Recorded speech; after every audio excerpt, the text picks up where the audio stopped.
თვითონ ჩვენ ვართ კულტურის წარმომადგენლები, ესე ვთქვათ. სიტყვა კულტურა რომელიღაც ენაზე თუ დიალექტზე ნიშნავს ცვლას, ანუ ცვლილებას. ჩვენი ამოცანაა, რომ მუდმივად რაღაცა ვცვალოთ.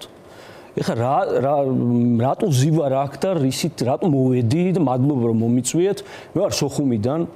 მე სამჯერ დავმარცხდი რუსეთთან და მე დამარცხებულის ფსიქოლოგია გამომიმუშავდა. აი მე ძალიან ადვილად ვნებდები რაღაცაზე.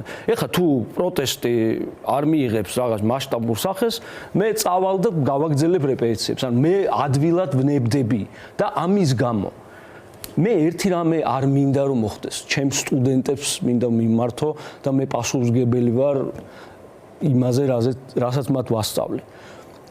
ისინი თუ დამარცხდნენ დღეს, ჩემი თაობის ბედს გაიზიარებენ. მათ გამოუმუშავდება დამარცხებულის ფსიქოლოგია და მთავრობას შეუძლია ისინი არ დაამარცხოს. მთავრობას შეუძლია უბრალოდ ისინი არ დაამარცხოს. მოდი დავიღოთ ესეთ პირობითობა, რომ მთავრობა ვითომ არ არის რუსეთის საქმეს არაკეთებს, მაგრამ ბავშვებს ჯერათ, რომ ისინი ებრძვიან რუსეთს. ეს მთავრობა მიცის.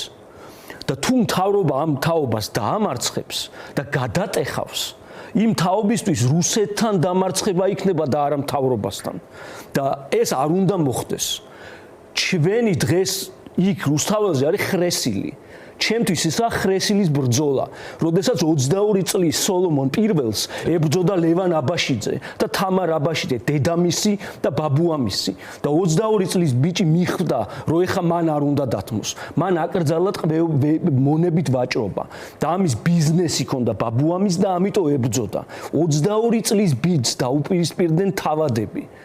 22 წლის ბიჭს დაუპირისპირდა უფროსი თაობა და უნდათ მისი გადატეხვა.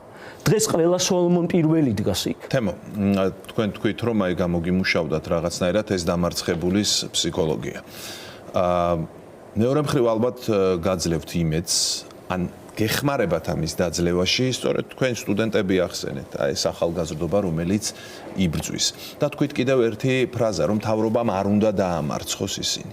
მაგრამ მთავრობის ამ ნებაზე ვერავე ვერ იქნება. ეს პირობითაც თქვით. კი, როგორ მინდა იცით დავსვა შეკითხვა, რომ მთავრობამ არ დაამარცხოს კი არა, თავად ამ ახალგაზრდებს შეუძლიათ დაამარცხონ მთავრობა. გეთანხმებით, ეგ მიგულისხმე.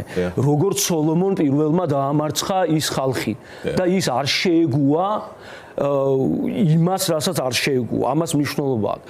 მე მინდა ანდროზე ვთქვა, ჩემს სტუდენტზე, ჩემს მეგობარზე და არა მარტო ანდროზე, რომ იცით რა არის პრობლემა, რომ ჩემი სტუდენტი დღეს რომ მოდის, ის მეუბნება ანდრო ხო საუკეთესო იყო.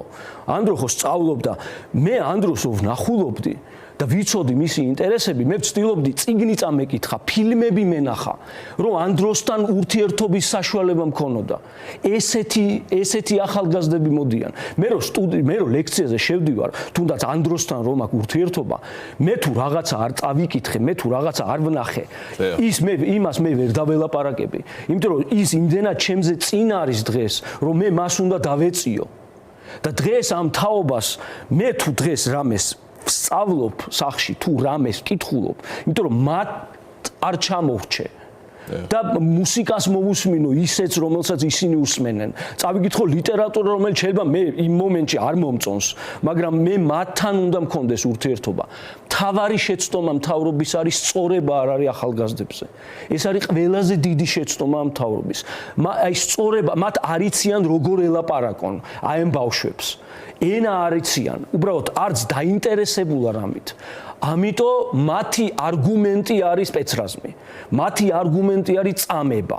მათი არგუმენტი არის ანდროს დაპატიმრება 17-16 იანვრამდე. მეტი არგუმენტია იმის მტკიცებულებებიც არა აქვთ არგუმენტად. ეს არის ტრაგედია.